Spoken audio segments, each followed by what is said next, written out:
Bismillahirrahmanirrahim. Assalamualaikum warahmatullahi wabarakatuh. Alhamdulillah.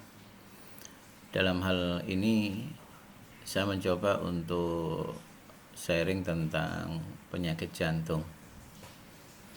Sebenarnya penyakit jantung itu penyakit yang di dunia kedokteran sudah banyak perkembangannya ya. Banyak penemuan-penemuan baru yang dicapai. Namun memang pada tahap tertentu tetap tidak bisa menyelesaikan seperti halnya orang itu sebelum sakit. Ya, tentang bypass, pemasangan ring, ya, maupun yang lainnya masih banyak lagi. Saya di sini sebenarnya kepingin memahamkan atau memberikan sebuah sharing dari pendekatan karakter, bahwa di dalam jantung itu saya menangkap bahwa jantung maupun organ lain itu sangat berhubungan dengan psikologi seseorang. Kalau saya lebih mengarah bukan karena kebiasaan seperti pola makan, pola tidur, dan lain sebagainya. Kondisi-kondisi pola makan, pola tidur itu sebagai penunjang aja. Di saat kondisi jaringannya atau organnya tidak bagus, maka disitulah apa yang menjadi pola tadi itu menjadi masalah. Namun kalau menurut saya, yang paling menarik itu sebenarnya adalah kondisi psikologis. Kita sering menjumpai di dalam satu keluarga di mana makanannya sama, mungkin juga pola tidurnya sama. Namun ada yang sehat, ada yang sakit. Kalau memang karena pola tadi, ya harusnya peluang sakit itu tidak ada atau kecil sekali. Tapi kenyataannya itu menjadi mungkin dan kuat jika ada perbedaan karakter di dalam masing-masing anggota itu. Saya meyakini tidak ada manusia yang sama karakternya. Fisiknya aja nggak ada yang sama, apalagi karakternya. Ya. Karena karakter itu sangat dipengaruhi dengan keadaan, terutama kualitas ibu dan bapaknya saat melakukan konsepsi, ya. Lalu sejauh mana kondisi psikologi seorang ibu, terutama ibu ya dalam kehamilan, lalu bapak, dan itu saya yakin tidak akan pernah sama antara anak yang satu dengan yang lainnya, sehingga makanya di situ kondisi anak atau dalam satu keluarga itu mempunyai perbedaan-perbedaan karakter. Makanya saya selalu menganjurkan bagi pasien-pasien yang memiliki anak gangguan anatomis ya atau gangguan kongenital maupun yang didapat, maka saya katakan evaluasi tentang masa kehamilan atau kondisi psikologis di saat kehamilan itu sangat penting sekali. Sangat penting sekali. Ya. Karena saking pentingnya itulah yang menyebabkan kadang-kadang kita itu gagal di dalam pengobatan pasien-pasien tertentu, terutama anak-anak ya yang punya riwayat sakit-sakitan dari kecil. Tanpa ada evaluasi tersebut, saya menangkap bahwa perjalanan pengobatan itu menjadi lama sekali. Bahkan saking lamanya akhirnya menimbulkan komplikasi dan lain sebagainya. Pengalaman saya pada pasien-pasien yang mengalami gangguan dari kecil maupun yang didapat, terutama di jantung, evaluasi dari orang tua saat kehamilan, terutama ini pasien anak-anak ya, gangguan jantung anak-anak dari kecil ya hingga anggap aja 16 tahun. Saya seringkali melibatkan kondisi psikologis orang tua. Karena pada saat saya menjumpai psikologis orang tuanya ya di dalam kehamilannya itu seperti apa, saya menangkap seolah-olah, ya sekali lagi saya katakan, saya menangkap seolah-olah bisa jadi anatomi seseorang itu idealnya normal atau normal tapi fungsinya terganggu. Tapi karena kondisi psikologis orang tua tadi, sehingga potensi tadi itu seolah-olah tertahan. Ingat ya, seolah-olah tertahan. Sehingga yang menahan ini siapa? Sesuatu yang ada di dalam kolbu seseorang.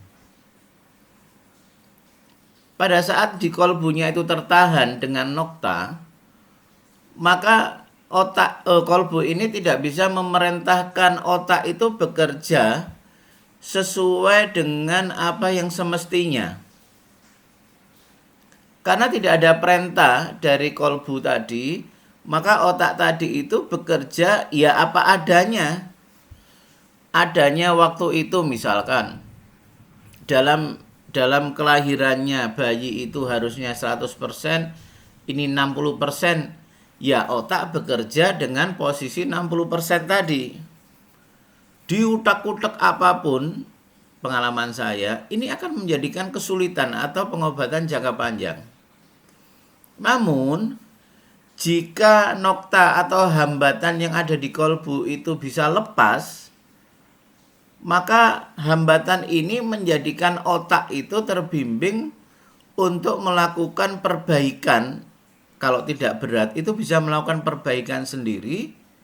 Jika memang tidak bisa melakukan perbaikan sendiri, dengan pengobatan yang ada itu responnya sangat bagus. Sehingga menjadikan otak tadi itu mempunyai kemampuan bekerja dan mengarahkan, merangsang organ-organ yang di bawahnya itu menuju yang normal. Nah, inilah yang seringkali tidak terekspos. Saya mengatakan bukan berarti tidak pernah ada. Saya mengatakan mungkin tidak pernah terekspos hubungan kolbu seseorang, hubungan kondisi psikologis seorang ibu maupun bapak di masa kehamilan yang akan mempengaruhi kualitas anak. Saya sering mengatakan bahwa orang tua itu untuk memiliki anak itu sama dengan seorang pedagang. Orang tua itu mempunyai modal berapa untuk membuat atau untuk berpeluang memiliki anak yang berkualitas. Itu modal. Makanya semakin baik seseorang, ibu maupun bapaknya, sebelum melakukan konsepsi, maka semakin berpeluang anak itu menjadi anak yang ideal. Dan grafik anak itu juga bisa dilihat. Misalkan anak yang pertama bagus, yang kedua bagus, ketiga kurang bagus, keempat bagus. Berarti yang ketiga ini kondisi keluarga itu lagi kondisi turun. Ya, dalam arti psikologisnya. Kembali lagi pada masalah jantung. Jadi kondisi gangguan jantung itu sangat bisa difahami kalau mau rumus cepatnya di situ adalah kalau memang pasien itu 0 sampai 16 tahun itu lewat pendekatan hambatan-hambatan daripada perkembangan jantung yang disebabkan oleh psikologis orang tuanya. Alhamdulillah pengalaman saya selama ini pada saat orang tua ya terutama mau memahami kondisi itu, maka perbaikan yang ada itu sangat cepat sekali. Baik gangguan sekat, gangguan klep, gangguan pembuluh, gangguan kelistrikan, gangguan pompa, alhamdulillah semuanya bisa diantisipasi.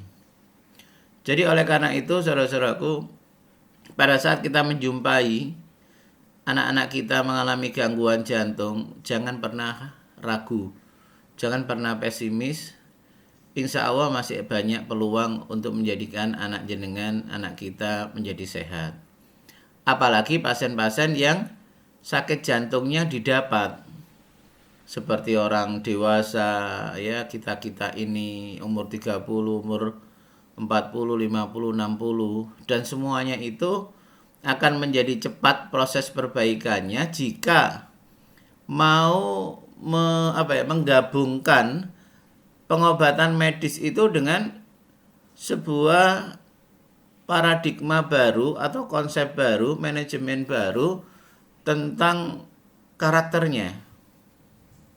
Semakin ia bisa memahami kondisi dirinya dengan benar, dengan baik, dan mempunyai sebuah pengetahuan atau konsep baru bagaimana ia sebenarnya harus menjalani hidup ini agar apa yang minus-minus, yang sakit-sakit tadi, yang problem-trouble tadi itu bisa menjadi baik. Dan jika orang itu memang mau menggunakan dua konsep, konsep medis dan konsep karakter, maka saya yakinkan insya Allah proses kesembuhan itu akan sangat cepat sekali. Apa yang tidak mungkin menurut medis itu menjadi mungkin. Waktu yang diperkirakan lama insya Allah akan menjadi cepat. Itulah hubungan karakter dengan kesehatan. Seperti itu yang bisa saya sampaikan. Wassalamualaikum warahmatullahi wabarakatuh.